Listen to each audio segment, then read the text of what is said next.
Welcome back to the deep dive.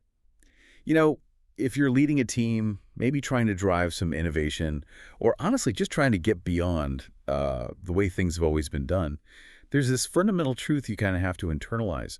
Your words don't just describe your reality, they actively create it. They really do. They define what's possible and, yeah, what's strictly off limits. That's absolutely the core of what we're digging into today. We're looking Yeah. at some really interesting sources here, specifically an article and some podcast bits from Phoenix Performance Partners, and they feature Roger Blake, who's the CEO of Merit Network. And what's great is these materials don't just, observe that language has power. They actually detail how Blake engineered this massive organizational shift, basically Yeah. by treating leadership language as a strategic tool for transformation. Right. So our mission today really is to pull out the exact blueprint Blake used. Yeah. We want those specific nuggets. How can intentional language shifts move a whole institution from being kind of stuck to, well, breakthrough thinking? Okay, so let's set the scene a bit. Merit Network, it's a nonprofit, right?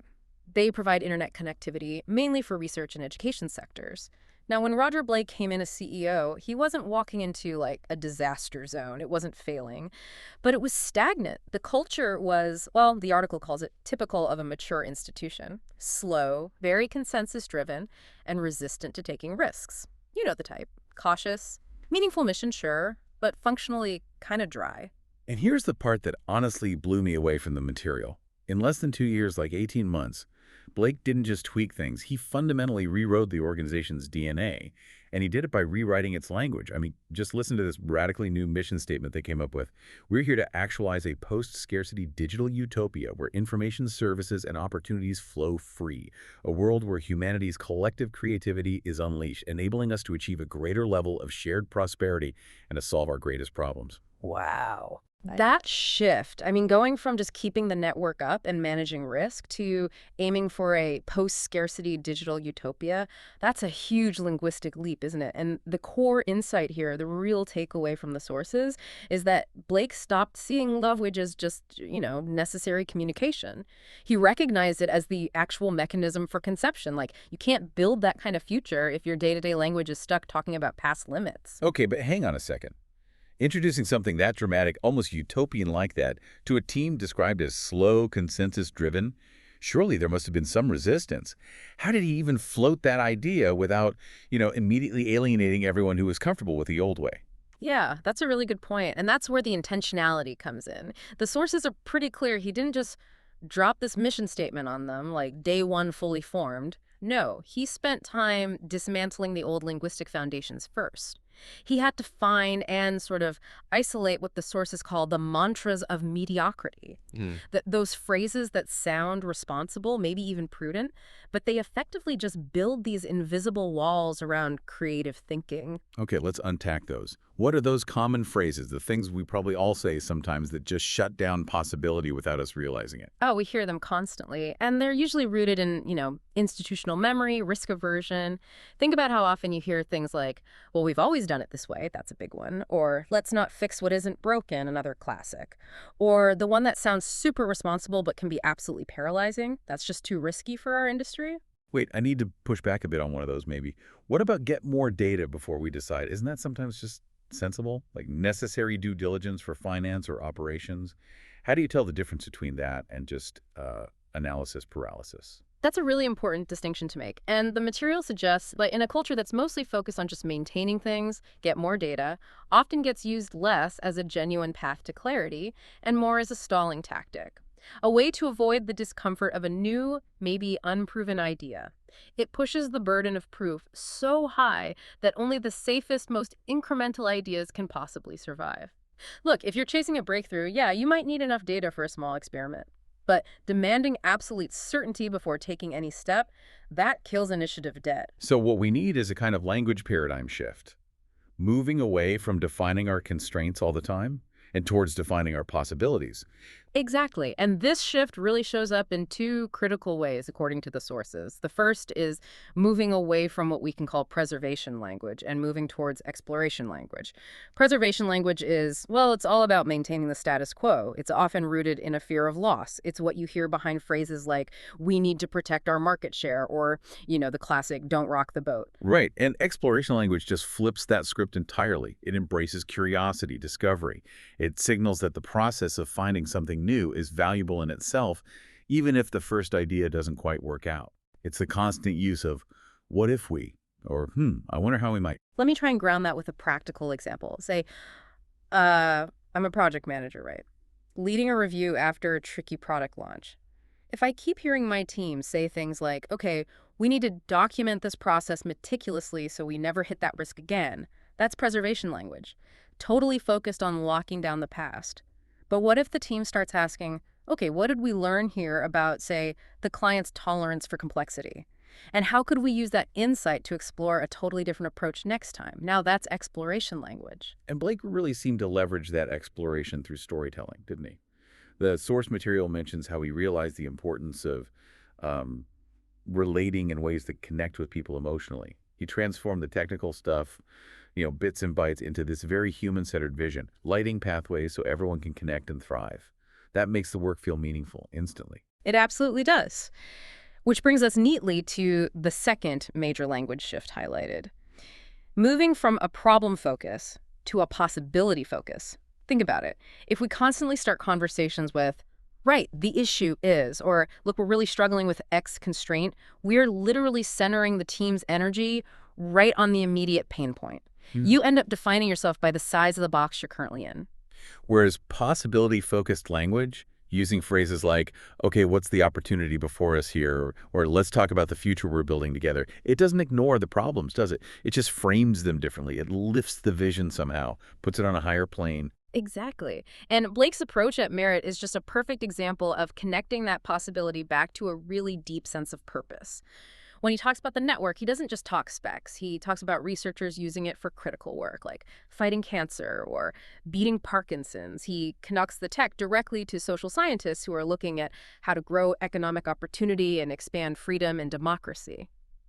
Suddenly, the problem, maybe it's a lack of bandwidth in one area. It isn't just a technical glitch. It's a constraint on humanity's ability to cure disease or expand liberty. That context, it completely transforms the stakes, doesn't it? That framing is incredibly powerful because it shows you're not ignoring reality, right? Mhm. The leaders aren't just being Pollyannas. They're simply refusing to let today's problems put a ceiling on tomorrow's potential. But the sources also make a really important point. This intentional language, it has to be coupled with intentional action. The leader actually has to create the environment physically, psychologically, where these new words can take root and survive. Precisely. It's no good talking about possibility and exploration if you then immediately shoot down the first slightly risky idea someone voices. The new language becomes meaningless, just corporate speak. So, the source details 4 really critical methods leaders need to adopt to make sure the environment actually supports this linguistic change. Okay, let's dive into those actionable methods. Number one is Yeah. lead with purpose, not procedures. Right. Think about it when a leader communicates mainly through metrics, policies, bureaucratic tasks. The unspoken message is crystal clear. What matters most here is efficiency and compliance. Blake countered this. He made sure every discussion about technical work, no matter how detailed, always circled back to the human impact. He reframed things like router upgrades or laying fiber as enabling people to interview for jobs online, work from home, participate in civil society, avoid trips to government offices, receive telehealth services, and be included in modern society.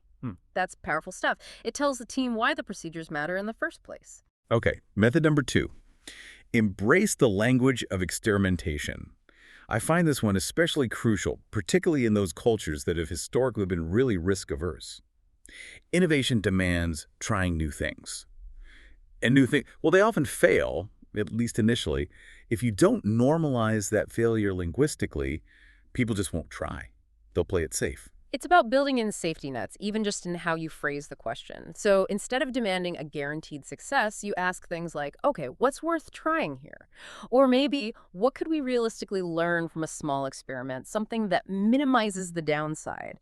It subtly shifts the goal from pure success to valuable learning. That really reminds me of that fantastic supporting quote in the source material, one from William McKnight, the former chairman of 3M. He said, "Management that is destructively critical when mistakes are made kills initiative." Mm. Just think about how much potential innovation, how much institutional knowledge we might sacrifice just to avoid the, momentary discomfort of an idea that didn't pan out perfectly. It feels like a huge tax on creativity. It absolutely is.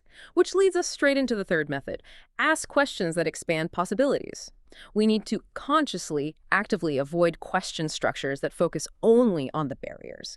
The classic, why can't we do X? So it's about replacing the analysis of why something can't be done with questions that force creative thinking around how it might be done. Yes, exactly. So when you're leading, say, a brainstorming session, constantly bring it back to, okay, how might we approach this? Or what would actually make this possible? And for those really big blue sky thinking sessions, introduce that hypothetical constraint-free question.